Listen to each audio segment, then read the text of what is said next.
लेकिन आया कोई नहीं। सीता के विलाप सुने भारी, सीता के विलाप सुनि भारी, सीता के विलाप सुनि भारी, भय चराचर जीव दुखारी, भय चराचर जीव दुखारी। सीता जी के विलाप को सुनकर दंडकारण्य के सभी जीव दुखी तो हुए, लेकिन कोई आगे बढ़ करके उनकी रक्षा के लिए नहीं आया। किसी के दुख को देखकर हम दुखी तो होते हैं, लेकिन उसकी रक्षा के लिए प्रयत्नशील नहीं हो पाते। लेकिन धन्य है गृद्धराज जटायु। गृद्धराज जटायु ने जब सुना तो गीधराज सुनि आरत बानी, रघुकुल तिलक नारी पहचानी। गृद्धराज जटायु ने देखा ये तो जानकी की आवाज है।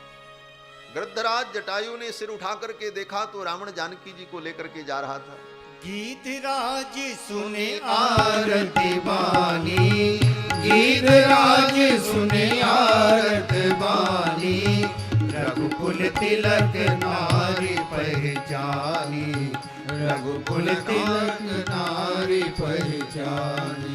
अधम निशाचर लीने जाई, अधम निशाचर लीने जाई, जिमि मलेच्छ बस कपिला गाई, जिमि मलेच्छ बस कपिला गाई, जिमि मलेच्छ बस कपिला गाई।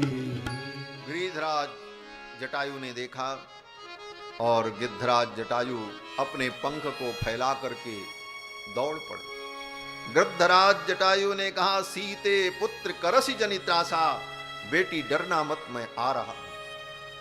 गृद्धराज जटायु दौड़ पड़े और अपने चोंच के प्रहार से रावण को घायल कर दिया। महाराज चोंचल मारे बिदार सिदेही, चोंचल मार बिदार सिदेही, दंड एक भई मूर्छाते ही, दंड एक भई मूर्छाते ही, दंड एक भई मूर्छाते ही। गृद्धराज जटायु दौड़ पड़े। पहले तो गृद्धराज जटायु ने कहा, रावण तुम विश्वश्रवा के पुत्र हो, पुलस्त के पौत्र हो, ऐसे उत्तम कुल में उत्पन्न होकर के ये अधर्म मत करो। बहुत समझाया, रावण जब नहीं माना तब गृद्धराज जटायु ने कहा, तिष्ठ तिष्ठ दशग्रीव मुहूर्तम पश्य रावण। हे रावण, अब तुम रुको, मैं तुम्हें देखता हूं। वृंतादिव फलम ताम तू पातयेयम रथोत्तमात्, वृंता फल के समान मैं तुम्हारे सिर को तुम्हारे धड़ से अलग कर दूंगा, तुम्हें समाप्त कर दूंगा। गृद्धराज जटायु दौड़ पड़े और अपने चोंच से मार मार करके विददार नखैस्तस्य तुंडम पृष्ठे समर्पयन, कभी उड़ करके रावण के सिर में चोंच मारे, जब तक वो इधर संभले पीठ में आकर के चोंच का प्रहार करते गृद्धराज। केशांश्चोत्पाटयामास, अपने पंजों से रावण के केस को, सिर के बाल को नोच डाला गृद्धराज जटायु। ऐसे पराक्रमी थे।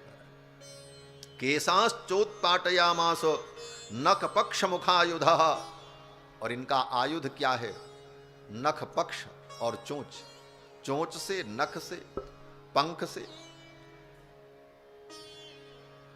यहां तक कि गृद्धराज जटायु ने जो पराक्रम दिखाया है साधारण नहीं था। रावण की 20 भुजाओं को गृद्धराज जटायु ने अपनी चोंच से काट करके गिरा दिया।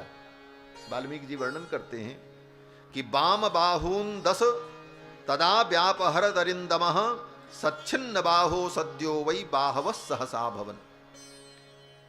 रावण की भुजाओं को गृद्धराज जटायु ने अपनी चोंच से काट करके गिरा दिया, लेकिन रावण तो बड़ा मायावी था, और ज्यों ही गृद्धराज जटायु ने रावण की भुजाओं को काटा, तब तक फिर रावण की भुजाएं ऐसे सुरसुर सुरसुर निकल आईं।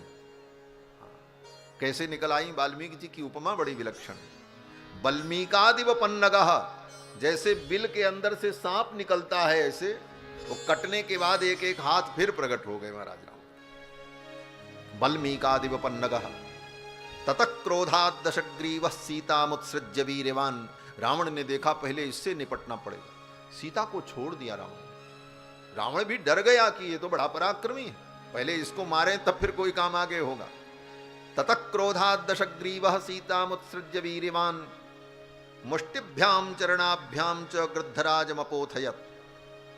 गोस्वामी तुलसीदास जी कहते हैं कि रावण को मार मार करके गृद्धराज जटायु ने मूर्छित कर दिया। दंड एक भई मूर्छा तेहि।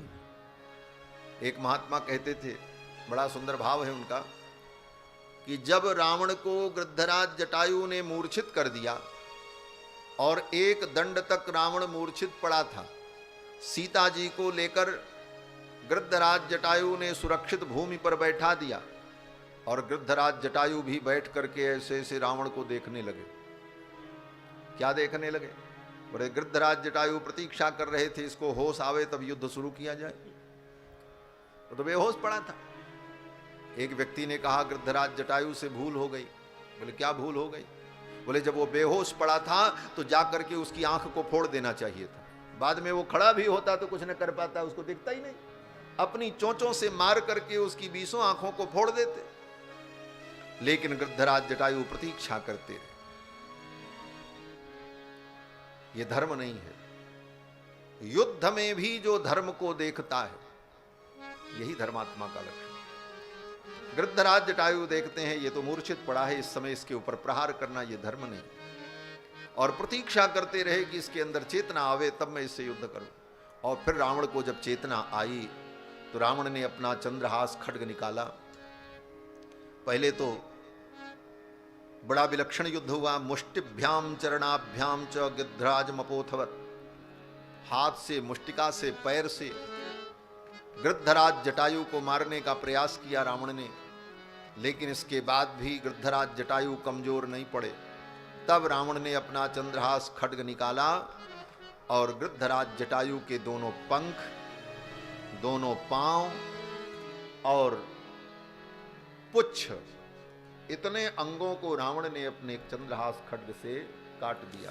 तब सक्रोध निश्चर खिसियाना, तब सक्रोध निश्चर खिसियाना, कारिस परम कराल कृपाना, कारिस परम कराल कृपाना, काटिस पंख पराखग धरनी, काटिस पंख पराखग धरनी, सुमिरि राम कर अद्भुत करनी, सुमिरि राम कर अद्भुत करनी। गृद्धराज जटायु के पंख काट दिए और रावण सीता जी को लेकर के चल पड़ा। आकाश मार्ग से जा रहा था, रास्ते में किष्किंधा पर्वत दिखाई पड़ा। किष्किंधा पर्वत पर 5 बानर दिखाई पड़े। जानकी जी ने अपने कुछ वस्त्र आभूषण वहीं पर गिरा दिए कि प्रभु जब मुझे ढूंढते हुए आएंगे तो इनके द्वारा मेरी प्राप्ति का मार्ग प्रशस्त होगा। और सीता जी को लेकर के रावण लंका में आया और लंका में लाकर अशोक वाटिका में रावण ने सीता जी को विराजमान कर दिया। रावण ने कहा मेरी पत्नी बन जाओ। सीता जी ने फिर बहुत फटकारा है रावण को, और रावण ने राक्षसियों से कहा सावधानी पूर्वक इस देवी की सुरक्षा करना, और मैं कह करके जा रहा हूं कि शृणु मैथिली मद्वाक्यम मासान 12 भामिनी। 12 महीने का मैं समय दे रहा हूं। 12 महीने में अगर तू मेरी बात नहीं मानी तो ये राक्षसियां तेरे अंग प्रत्यंग को प्रातराश बना करके खा जाएंगी। प्रातराश माने प्रातः काल जो खाया जाता है, ब्रेकफास्ट, प्रातराश उसी को कहते हैं। नाश्ता कर जाएंगी, आज की भाषा में जो कहते हैं महाराज हम तो नाश्ता कर लेंगे इतना। तो राक्षसियों ने जानकी जी को भयभीत करना शुरू किया। रावण तो चला गया। इसके बाद कथा आती है कि भगवान जब कुटिया में आए, मारीच को मारने के बाद तो सीता को न पाकर, लक्ष्मण जी तो वहां पहुंच ही गए थे। लक्ष्मण जी को बहुत डांटा भगवान ने, तुम सीता को छोड़ करके चले आए। लक्ष्मण जी ने सारी बात बताई। फिर भगवान और लक्ष्मण दोनों भाई कुटिया में आए। सीता को न पा करके भगवान ने बहुत विलाप किया है।